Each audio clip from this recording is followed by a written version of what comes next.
Hey Ian, are you ready for this Friday edition of the Ian Cast becoming a regular thing now? And we do our Yeah. usual roundup. We got the stock market, we got Bitcoin, we got Tesla, we got cannabis. This has got to be the best roundup: investment, crypto, stock, cannabis roundup. It's got it all. And this week, we're still going to start with the stock market because I'm thinking that that is still the thing that people are most interested in. And to me, the thing that continues is really how negative people are. Like, no one believes our scenario, Ian. No one Right. believes our bullish, optimistic, positive scenario, and no amount of data. Like I saw, for example, today, this morning, in my roundup of news. I do every morning. I wake up early and I just start checking. Big Lots says, listen to this, Ian. Big Lots, which is a very sort of like mainstream, Main Street America retailer. Their Right. sales second quarter are going to be up 30%. Yeah. Yeah. 30%, Yep. 30%, 30%. That's a pretty good indicator of where, the economy is and where we are. And yet Yeah. people are bearish. Well, retail sales were up almost 18% in May, like across the board. So, they were down, I think, 7 or 8% in April. May was a huge rebound month. Stores are reopening. People are going back out, buying things like in excess. And it's really, consumer sales or the consumer economy is 2/3 of GDP. So that's a huge thing. And when you see, department stores like Big Lots saying 30% growth, that's huge. And some people still don't want to admit that we're in a V recovery, but like everything is showing that. Retail sales, housing, manufacturing just saw a huge rebound in May. So everything is really coming together to justify this stock market rebound. Yeah, and I was telling you earlier, and let me just get the article up so I can read some of the details. Housing, Ian, is just completely on fire. I mean, just Yeah. insane on fire. So, the National Association of Home Builders, which is an industry group that covers home builders, their housing market index jumped by 21 points, rising to a level of 58. And this is the largest monthly gain in the history of the index. Yeah. So, and it returns the HMI, which is what they call it, into positive territory after just 2 months of negative market conditions. Okay, and I got more. Okay. Okay, I bet. and single family starts, which was flat in May, expanded by 12%. Multifamily permits for properties, which were down 10%, also expect to make a comeback. And for home sales, new single family home contracts jumped in May by 676,000 units, posting a 13% year over year gain Right. after downward revision, last month. Yep. Also, builder confidence is rising, and everything suggests that this critical part of the economy is absolutely on fire. I mean, completely on Yeah. fire. And we mean that in a good way. That's not a bad thing. That's a good thing. Just completely exploding in its growth and in terms of activity. In other words, what it seemed to do is exactly what we told people was going to happen, which was that the demand didn't go anywhere. And it's just like sort of got pent up and pent up and again pent up. Like compressed. And now Yeah. it's just like, Yeah. I mean, and that's all in May when stuff was just beginning to reopen. June's going to be even better, and we're going to just see it continue to get better from there. And 50,000 more new homes were bought this May than last May, which is pretty incredible. And another thing that I wanted to add was Fannie Mae said that they've had 5.5% growth in their mortgage portfolio. So more people are applying for mortgages, more people are buying houses. So it's a really, really great scenario for the economy in general. oh yeah, and mortgage rates are, at least in terms of the 30-year, has hit like record lows multiple times over these Right. last couple of months. And the Federal Reserve is talking about leaving interest rates and potentially maybe, I don't know how they would do it. Maybe they are reconsidering some form of negative interest rate. They're talking Yeah. about certainly keeping it at this level for at least 2 to 3 years and for the foreseeable future.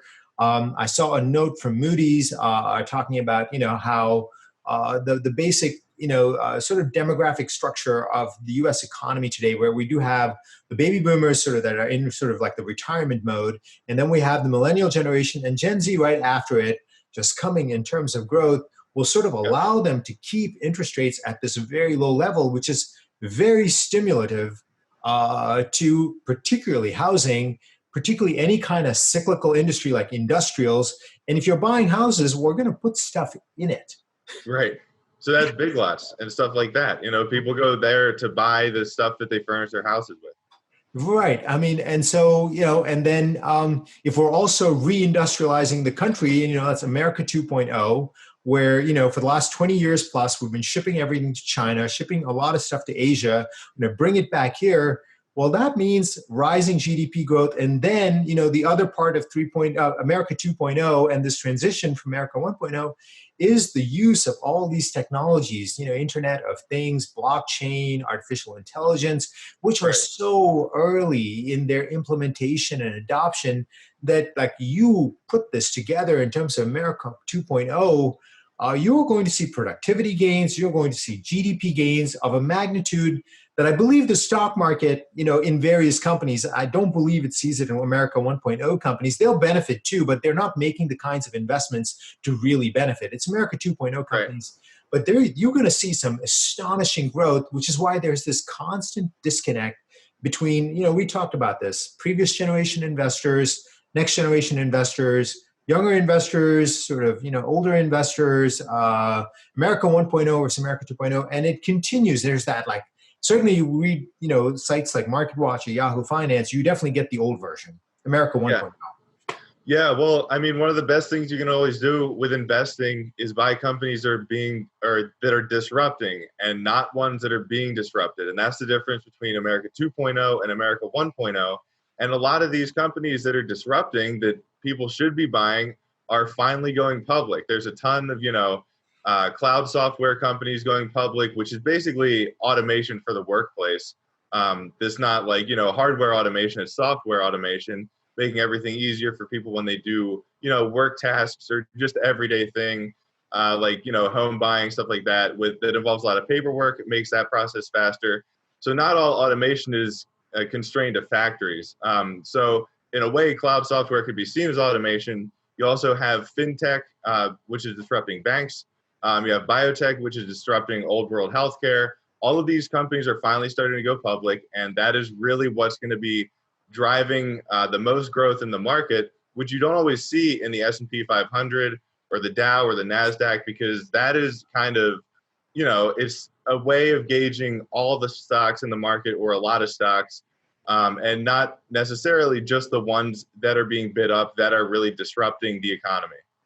Yeah, 100%. I mean, I mean, the Dow, the Dow is clearly used just largely today as a tool of manipulation by sites like MarketWatch, or the folks that are pushing the Dow around, day to day to generate a panic, and then they count on MarketWatch and Yahoo Finance to transmit that panic through the system to try and get people to sell stocks. I mean, the Dow is really today not an index that is worth following. And I would tell you that if you are looking for what we talk about week after week on the Ian Cast, America 2.0 companies, I would tell you the best place to get started is my Profits Unlimited service. We've got a complete laser focus on America 2.0 companies. So companies that are, as Ian said, are disrupting rather than being disrupted. That's like sort of, a big difference that you need to look at. And I had a video about how to work this out. And then, they're using the mega trends of our times. And because the growth is fastest, if you're attracting the millennial generation and Gen Z, largely these companies, whether in terms of the demand for their stock, the demands for their products and services, comes from these generations. If you're interested in that, click on the strong hands above. This will take you to my America 2.0 presentation, which covers this in unbelievable, phenomenal detail, just lays this out. My laser focus on America 2.0. This is a service where we've been tracking performance for 4 years, and it's generated 130%, Ian, 130%, which blows away the S&P 500. Forget the Dow. It actually even beats the NASDAQ. Yep. So if you're looking for something like that, and obviously I have to say, there's no guarantees, past performance is not a guarantee of future performance. Nonetheless, the stocks in this portfolio, equal weighted, buying and selling on that recorded date, and has been blowing away the S&P 500. If you're interested in that, click on the strong hands above and it'll take you to our presentation. All right, I just want to do this just as a kind of fun thing because, I sent this message to you. There's a lot of like stuff about Hertz that's out there. Yeah. Right. And and so like a couple of days ago, Jefferies, which is a brokerage firm, says, well, it turns out that maybe like somebody like AutoNation or CarMax could come and buy Hertz because we haven't really been making cars for like 3 months, and like worldwide we haven't been making them. Yep. So perhaps like those. Cars, rental cars, I don't know how old they keep them, but generally by the time they're like 20 or 30,000 miles, they're looking to sell them, that they might have value. Right. Yeah. I mean, that would make sense. Rental cars, yeah, like you said, don't last that long. It's usually like a model year behind wherever we are, or two maybe. But, that's an interesting idea because, Hertz was basically just completely dismissed by the market as a company that was for sure going bankrupt. I think the share went below $1. So, it was basically completely forgotten. And, the car situation is kind of like housing in that now there's a shortage. So that would be a great way for them to kind of save themselves by selling all these cars. And yeah, I think it's, that's been a pretty crazy stock. I've been watching it. It went from like below $1 to like $6, and now I think it's down to like below $2 again. So who knows? Right, but it's been rallying the last couple of days based on that. But I had a very America 2.0, like So I mean, I ran it by a couple people. It's like Paul, you're crazy, but that's fine. But I had a very America 2.0 idea as to why people may see value in Hertz, which is that if you wanted to create an autonomous network of robo-taxis, they've got all the locations locked up. They got airports, they got city locations. And so if you were going to run a kind of point-to-point network of robo-taxis, if you simply substituted their current rental cars for Teslas that can drive themselves, say 1 or 3 years out, they've got the infrastructure built out to actually do it. And it made me wonder that perhaps someone, perhaps out there, very forward-thinking, an America 2.0 thinker for sure, is seeing this and saying, hey, because at the point in time when I looked at it, they had, in terms of shareholder equity, so book value, they had $1.30, so at 75 cents, if you're a book value investor, you might have been willing to buy it at that point in time. If you could see some sort of recovery around an America 2.0 implementation, which is Hertz, the brand name is worth something, perhaps a far out theory, we are not telling you to buy Hertz. I just want to make this clear. It's not in any of our portfolios. We are purely discussing it as a theoretical concept. I just want to make that clear, which is that theoretically you could argue for that, it has have that kind of basic network in place. Yeah, that's a good point. That's the kind of future of transportation is going to be automated. So, Tesla's working on that. Uber has said that they're planning on working on that. And yeah, they do it. They have a lot of locations across the country. So yeah, that's a very interesting idea. You could just put chargers, at the airport. So you have a central charging station because the cars would need to come back someplace to charge. So they've got, in many ways, like the perfect setup in a way for an implementation. Now the journey there might be, we don't know. It may be through bankruptcy. It's completely possible. Nonetheless, it did make me think like perhaps somebody was, accumulating the equity and was willing to bid it up. However, it has collapsed, from 6 down to 2. And we want to make it clear, we are absolutely not recommending you buy Hertz. Did I say not enough? I think you did. I'm not going to buy it. Right. But so it's a good segue into something we cover regularly. And we do want to say, hey, before we move on to the stock market, we are still bullish. We are still optimistic. We are still positive for all the reasons that we laid out, which is that housing, the consumer is healthy and spending. And we believe that stronger growth is coming ahead as a result of what we believe is going to be rising productivity growth we largely haven't seen for 50 years. So if you want to track both of us on Twitter, This is where I came up with my BOP, bullish, optimistic, positive hashtag. Ian, you go first with your Twitter handle. Yep, I'm at Ian Dyer Guru. And I'm at Mampilly Guru. And we also, if you like the Ian Cast, subscribe to us and tell us, what do you think? Am I mad to think about Hertz in this way? Tell us below what you think. Okay, Tesla. So not like a lot of news. Like I put up this tweet. Now let me just get this up here, talking about Tesla. And so I went back and tracked something that I had seen. And so based on crowdsourced numbers from the Cybertruck Owners Club, which I believe is a self-organized group, nothing to do with Tesla, at least at the point that I looked at the worksheet on Google Sheets, it had 574,507 orders valued at, wait for this, 39.34 billion. Yeah. 39.34 billion. This is like this is one thing that, like, for the most part, like I have not seen it, you have not seen it, and we both went and ordered it. Right. And clearly so many people around the world, Ian, had the same reaction. I don't think in the history of the stock market, a truck that costs $50,000, $60,000, sight largely unseen, untouched, no test drive. People, I mean, what company around the world can, I've never heard of such a thing. I mean, so like people are shocked, like, oh, Paul, your price targets for Tesla are crazy. Yeah, but look at this. I mean, 574,000, it's probably slightly higher, 39, nearly 40 billion in backlog revenue. Yeah, I mean, it's crazy. That's more money than I think Ford is worth and GM is worth. So I know Tesla always draws a lot of comparisons to those companies, although that's probably not the best thing to do. It shows you, it puts in perspective how much they can generate from one car that nobody's ever driven. And, the Model 3 is like the one car that they've mass produced so far. And, they're selling hundreds of thousands of those. So I don't see why that's not possible for the Cybertruck too. I mean, people clearly are willing to spend the money that costs a little bit extra to buy the Model 3. And the Cybertruck really isn't that much more than a regular truck.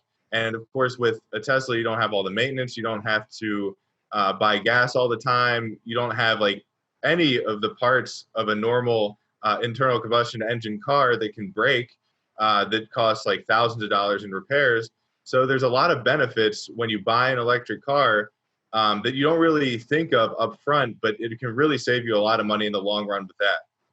Right. And just before we get objections, people that object to it, it's like, yes, when you consider the price of gas, even at current low prices, and the cost of maintenance, especially for a truck, for sure, over the lifetime of a truck, a Cybertruck will be cheaper than a internal combustion engine competitor. And I will also say this, Ian, even though people may think I'm crazy, I'll say that it's probably also true that, like, I think, once we get that Mars outpost going, you can take the Cybertruck there and it probably will work over there, and we can drive it there. And obviously I'm kidding on that. So, but generally speaking, there's also, companies like NIO. There's other electric car companies. There was, put up this article very quickly, just for a second or two. The Lordstown plant, which is this massive plant which GM abandoned. So the Trump administration, now Vice President Pence was there to open up I think it's called Lordstown Motors. Let me look at the article here. Yeah, Lordstown Motors. So they revealed a truck. It doesn't have really the range of a Cybertruck, but nonetheless, what it shows me is that, like, there is a huge, that transition to electric, is well underway and is happening faster as a result of the crisis, and happening faster than certainly, I think Tesla buyers get it, stock owners as well as car owners get it. But like other folks that are looking backward, like, this is like Tesla's a great example of the divide, that fracture between America 1.0 and America 2.0. People who don't believe self-driving cars are going to happen, autonomy is ever going to happen. They think that EVs are a fad and they're just going to fade out. And so it's a great example of that divide. Exactly. Yeah, it's a perfect example. It's the disrupting versus disrupted. And all of these companies, all these car companies are being disrupted like majorly by Tesla. And they're trying to catch up. And, it costs so much money to redo your whole, business to accommodate for, making one or two electric cars when you've already got so much money put into the current factories, and, everything involved with that. So I don't think many, if any at all, are going to be able to catch up to Tesla at this point. No, I mean, and stock market is telling you that, it looks very likely that virtually all of the internal combustion engine makers in this country are likely to not survive. They may merge into something else, and probably the national champions of some European governments will survive because the Yeah, governments will keep them open. However, nonetheless, a big shift that really, really backs our view of Tesla, which is that we believe that Tesla stock can go much higher. I mean, people thought we were crazy when, we put out $1,000 target for this year, and it went to 1,000, went back to 350 during the crash. And then, of course, we got yeah, all the folks, came to troll us, be like, hey, it's going to zero. yeah, Um, and we think it's going to go to $3,000 and $4,000 because everyone thinks of Tesla as a car maker. And I put out this tweet is like, it's not a car maker. I mean, they've got, yeah, they obviously do make cars, but that is a platform for robotaxis. It's a platform for autonomous software based on a neural network. It's, a supercharging network, which is like a gas station network. The battery is like sort of like Exxon Mobil and that, and then there's yeah, the solar panel. So to think of it as a car maker is silly. So your price target has to like incorporate the fact that they've got all these businesses. It's like the first company of its kind. It's almost as if like, I don't know, maybe like 150 years ago, as with the idea of using sort of like energy in this way, if we put all of it together, a utility, an oil company, the car company, all together, what would that be? Well, right. it'd be a big number. Yeah, I mean, yeah, I don't see why they couldn't be worth, $1 trillion not too far from now, because they've got the Model 3, they're going to have Model Y, Cybertruck, the semi truck, which are all going to be huge. As we've seen with the Cybertruck, I don't think the near 600,000 pre-orders are a fluke, considering they've already proved they can sell a lot with the Model 3. The Model Y is next. So yeah, we'll see just how much they can do with that. But they've also got their solar business, and I think all of it combined is going to just be really justify what the stock has done for sure. Yeah. So to end that Tesla discussion, BOP on Tesla, bullish, Yep. optimistic, positive. Okay, let's do Bitcoin because Bitcoin continues to trade largely under $10,000, and I keep getting emails on crypto in general and tweets on crypto in general. And then I saw that amazing tweet from Kevin Rook. I believe I don't know Yeah. if he's from Grayscale or not, but nonetheless, you'll see this tweet here. It says Grayscale has added 19,879 Bitcoin to the Bitcoin Trust since last week, Ian. Yeah. Yeah. That's amazing. That's amazing. That's really like amazing. Bitcoin miners only produced 7,081 Bitcoin since last week, and they've produced 39,554 since halving. And Yeah. let's go to this article here. And according to them, Grayscale alone has taken all BTC mined plus 14,000 more of Bitcoin since the halving. So Yeah. that does come to a question as to like who is selling them Yeah. this Bitcoin, and they're going naked short on Right. Bitcoin on a finite thing. This is how I believe you're going to see a massive spike, because at some point that, because they have to be doing this through those futures market, backed and CBOE. I think backed is a physical market in the sense that you actually have to deliver Bitcoin.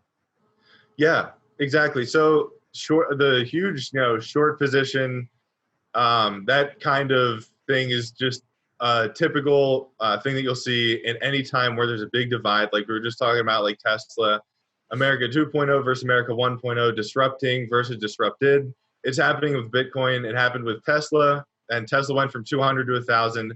It happened with Teladoc, which went from like 30 or 40 to like 170 in the span of a couple months.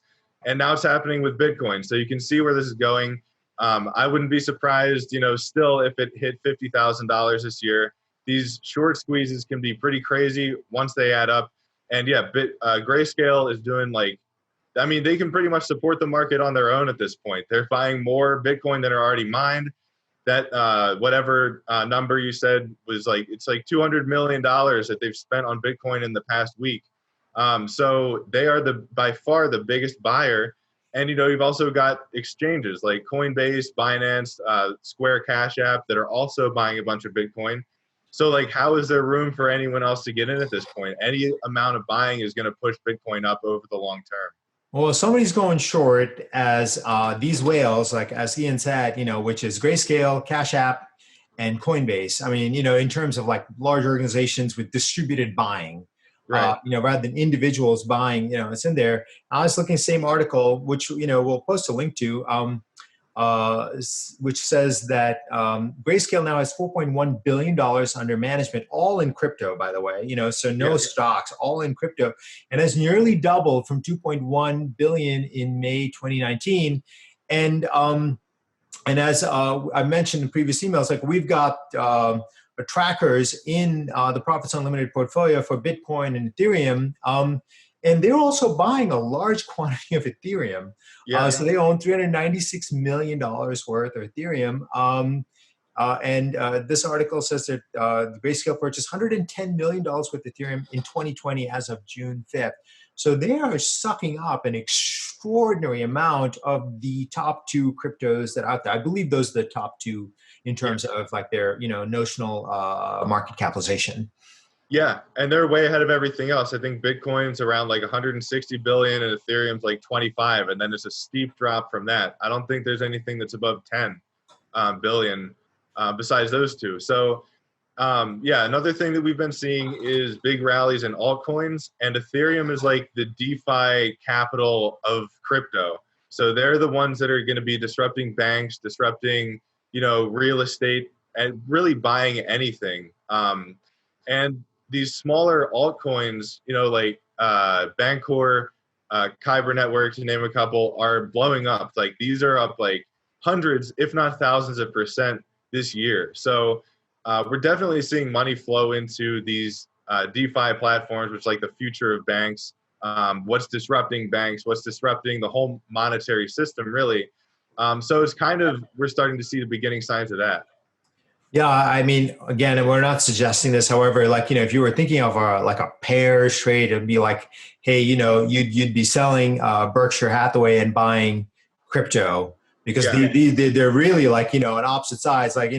Old gen investors, American 1.0 investors look at Berkshire Hathaway and they're oh, this is great, buying a discount. And, Ian and I look at it as well, that looks on a pathway to zero. Yeah. And it's, and the thing that's going to take to zero is crypto. It's for sure Ethereum. And, there's I think 1,500 different projects on the Ethereum blockchain. Yep. And then we're also seeing these specialized cryptos like Chainlink, basic attention token, which are coming for any number of different businesses. And largely, I think the America 1.0 investors clearly disbelieve this idea that crypto can disrupt banks, can disrupt insurance with their multi-trillion dollars of market capitalization that we believe are just going to be eaten up by crypto. Yeah, absolutely. There's, it's a huge divide and it's pretty much inevitable. With Tesla and companies like Teladoc with, online healthcare, we saw that get boosted way up during the lockdown. So all it takes is one big event for people to realize, this is for real. And if you don't see that with Grayscale buying all this Bitcoin, showing that they have demand from clients, institutional big clients, then it's not, I don't understand what's going to make you believe that Bitcoin is the future and Ethereum is the future, but it's definitely, people are definitely veering that way more and more. Yeah, and a sign I believe that Bitcoin crypto takes off sooner than later is the massive rally going on in the stock market with fintech stocks. Right. That there's a huge bid under those stocks of all kinds because this current crisis has definitely pushed that transition from cash to digital money on like the superhighway, and it's happening like crazy fast now. Yeah, and the big kind of, what's the word? Not DeFi, but Fintech. Yeah, big Fintech stock that's going public, our company that's going public is Lemonade. Right. That's going to be the start of a huge wave, I think, of Fintech companies going from private to public, because they're pretty much all still private. And, there's huge pent-up demand in the stock market for these stocks, which you're seeing kind of overflowing into crypto. So I think it's going to, it's definitely going to translate into the stock market, and it's going to be huge. And, it's not going to be good for America 1.0 finance stocks. No. I mean, okay. So we've kind of, gone through crypto. Quickly, let's go through cannabis. We just did a quick roundup before planning for this. Virginia talking about full legalization, including any number of states that are talking about this.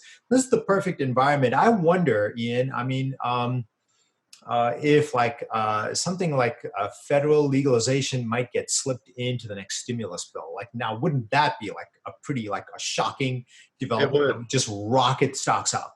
Yeah, I mean, I wouldn't be surprised at this point. It's just, that's inevitable too, federal legalization. We've seen kind of a slowdown in legalization on a state basis, just because, the past few months have been pretty crazy with lockdowns and so forth. But yeah, Virginia is looking to do that. And I think we're going to see more and more states start to do that.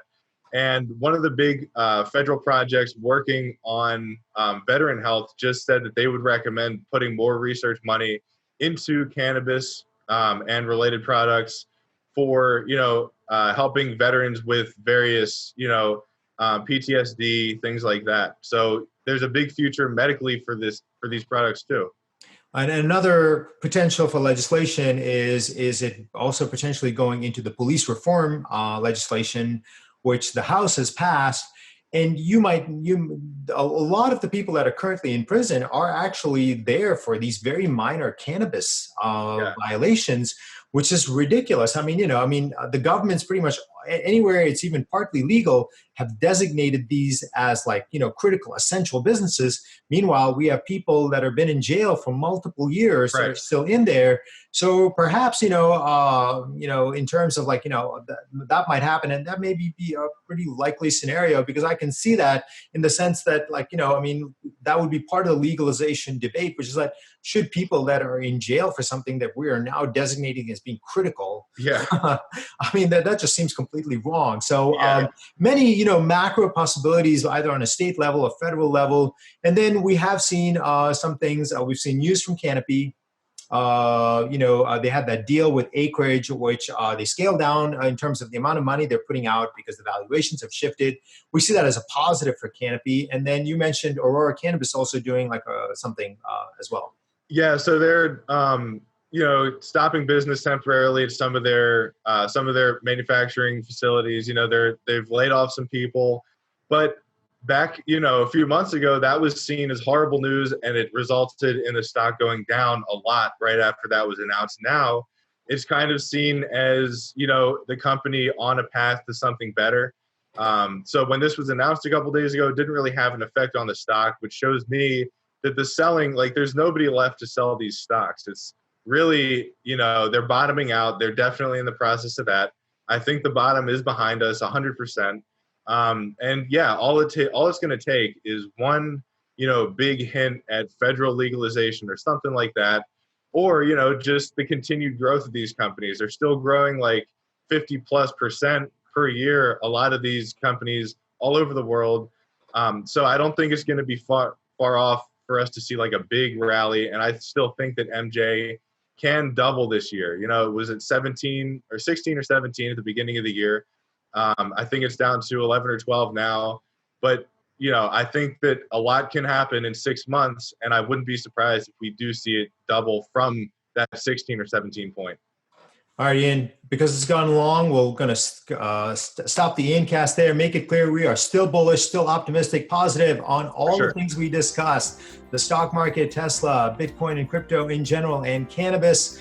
And with that, Ian, you get to say goodbye first, and I'll wave everyone goodbye. All right, everybody. Have a great weekend. Stay safe. As Paul saying, bye.